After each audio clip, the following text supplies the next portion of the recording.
Ang dami kong lilinisin. Pagod na ako, Ate Barbara. Basta ako, mag-selfie-selfie lang ako dito. Kasalanan mo to, Ate Barbara. Sinumbong mo ako kay nanay. Kaya ayun, may punishment tuloy ako. Sa susunod kasi, Bebang, huwag ka nang sumama kay Princess para hindi ka na madami sa kalokohan niya. Wala naman kasi kasalanan si Princess, Ate Barbara eh. Pinagtatanggol mo pa siya, Bebang. Kung ako sa'yo, lalayo-layuan ko ng Princess Bungay na yan dahil puro kapama ka lang binibigay niya sa'yo. Hay, Ate Barbara! Narinig ko na naman yung pangalan ko! Ay, palaka! May pangit sa bintana! Hindi ako palaka, no? Bakit kasi nanggugulat, Princess? Hindi ka ba marunong kumato? Ikaw talaga, Ate Barbara, lagi mo akong sinisiraan kay Bebang. Dapat lang, para hindi na kayo maging magkaibigan ni Bebang, pasaway ka kasi, Princess. Mabait kaya ako, di ba, Bebang? Oo.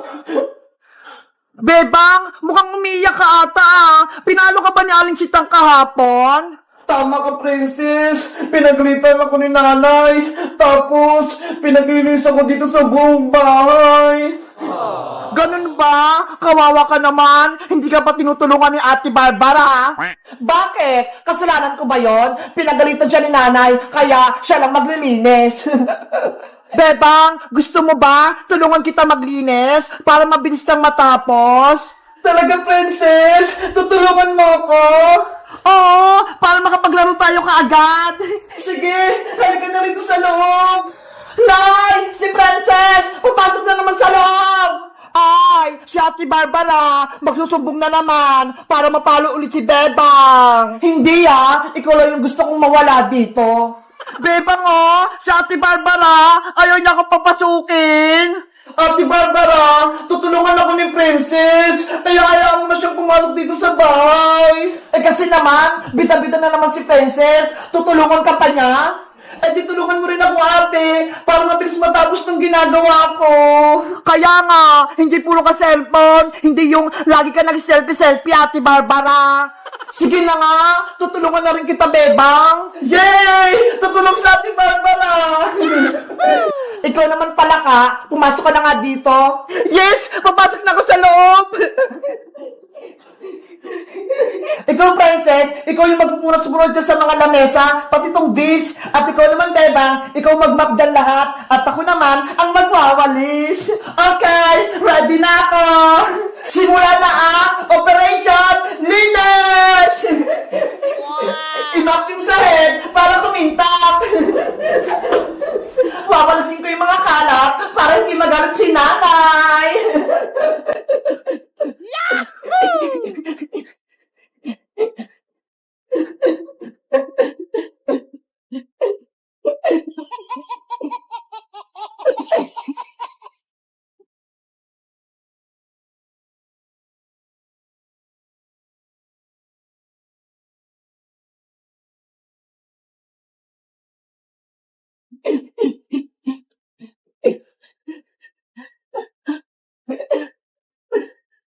Three hours later. Ayan! Tapos na ako magpunat-punas! Ako din! Tapos na ako magwalis! Sa wakas! Tapos na itong gawain natin! Sabi ko sa inyo eh, kapag nagtutulungan, mabilis matapos yung trabaho! Perfect! Ang galing nating tatlo! Bebang, tara na! Maglaro na tayo sa labas! Sige! Maglaro na tayo! Tawagin natin si Iska! Ano? Iiwan niyo ako dito? Bebang, Princess, isusubo kayo kay nanay! Bebang, takbo na! Takbo! Nay! Si Princess! Tsaka si Bebang! Lumabas na naman ang bahay! Wala akong kasama! Guys, sa tingin nyo, sinong pwede kong kaibigan dito? Mag-comment lang kayo para sa part 2. Bye-bye!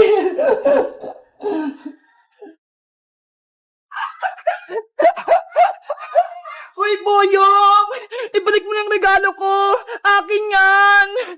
Habulin mo ako, Bebang! Boyong! kay Bebang yung malaking regalo. Bakit mo kinuha? Hindi niyo ito makukuha. Oh no! Doon siya tumakbo, Bebang, sa tindahan na Aling Sonia. Bilisan natin, bawiin natin yung regalo. Boyong! Hindi na ako may kita nila, Bebang, dito. Anong ginagawa mo dyan, Boyong? Bakit ka nagtatago? Lagot sa Aling Sonia. Aling Sonia, huliin niyo po si Boyong kasi kinuha niyo po yung regalo ko. Sabi na nga ba? May kalokohan ka na namang ginawa. Akin na yan. Ito na po. Kunin mo na, Bebang. Bakit ka kumukuha ng regalo, Boyong, na hindi naman sa'yo? Alam mo bang masama yon? Wala po kasing magbibigay sa akin ng regalo ngayong Pasko eh. Kaya kinuha ko yung kay Bebang. Hindi yan totoo, Boyong. Kahit pasaway ka, bibigyan ka namin ng regalo. Talaga? May bibigay kayo sa akin ng regalo? Oo, itong hawak kong regalo, sa'yo to, Boyong. Wow! Akin pala yun, Princess. Kunin mo na. Sana magustuhan mo to, Boyong. Ano kayang laman ito?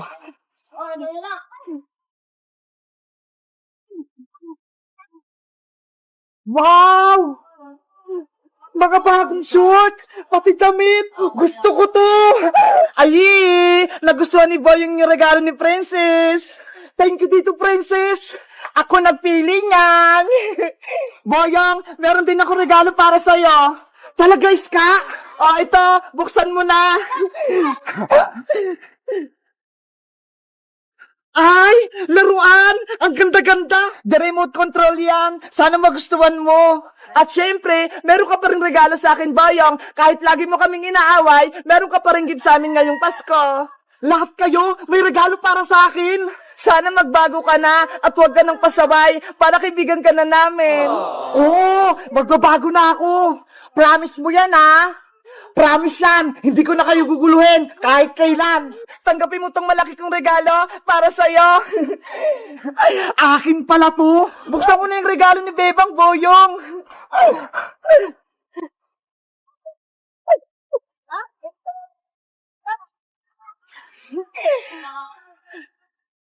Wow! Ang daming pagkain! Malaking chichirya! Pati mayroong pang ganito! Tapos may chocolate pa!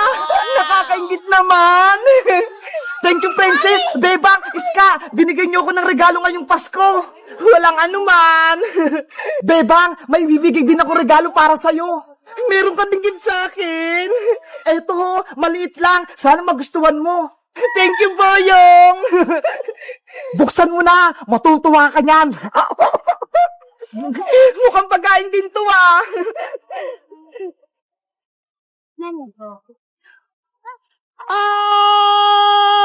May palaka! May palaka! Umalis ka rito! It's a prank! Akala nyo regalo, no? Akin na itong mga binigay nyo! Pasaway ka pa rin, Boyong! Hindi ka pa rin nagbabago! Bebe! Marami akong regalo! Hello guys! Malapit na yung Christmas. Sabi nila, kapag malapit na daw yung Pasko, magbigayan. Kaya kahit pasaway si Boyong, binigyan pa rin namin siya ng maraming gift. Kayo guys, sino yung gusto nyo bigyan ng gift ngayong Pasko? Mag-comment lang kayo. Bye-bye! Lola Princess! Mabuhay po kayo! Humiga po kayo, Lola Princess! Di ba? Wala na talaga si Lola Princess! Hindi na talaga siya huminga! Hindi pwede, Iska! Buhay pa si Lola Princess! Kasama pa nga natin siya kanina, di ba? Patawarin niyo ako, Bebang. Hindi ko nailigtas si Princess. Kundi lang sana nawala yung kapangyarihan ko. Di sana buhay pa si Princess. Wala na kami kaibigan, Magic Lola! Wala na rin kami kasama maglaro ni Iska! Tama na, Bebang! Huwag ka nang umiyak! Hindi matutuwa si Princess kapag nakikita kanyang malungkot! Magic Lola, wala na po bang ibang paraan para mabuhay si Princess? Madami pa po siyang pangarap sa buhay. Marami po siyang gustong gawin. Kaya buhayin niyo po siya. Meron pa akong isang naisip na paraan, Bebang, para mabuhay si Princess. Lola? Ibibigay ko sa kanya ang aking anting-anting para mabuhay siya at mawala na ang sumpa sa kanya. Wow! Ang galing naman! May pag-asa pa mabuhay si Princess! Pero kapag naibigay ko na kay Princess ang anting-anting, merong isang kapalit na kondisyon. Ano naman po yun? Mamaya ko na sa inyo sasabihin kapag nabuhay na natin si Princess. Sige po, Magic Lola! Buhayin niyo na po si Lola Princess habang may oras pa po tayo! Bebang, Iska, lumayo muna kayong dalawa at kukunin ko yung anting-anting sa aking katawan. Kwanching, kwanchang, kwanching, chang! May wagang anting-anting lumabas ka!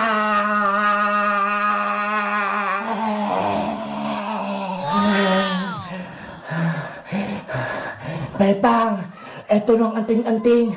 Kunin mo at ipakain mo kay Princess. Pero Magic Lola, nanghila po kayo! Huwag mo na akong alahaning, Bebang. Kunin mo na to at ipasa mo kay Princess. Bilis! Kapag naipasa na kay Princess ang anting-anting, gagaling na siya at magiging masaya na kayong tatlo.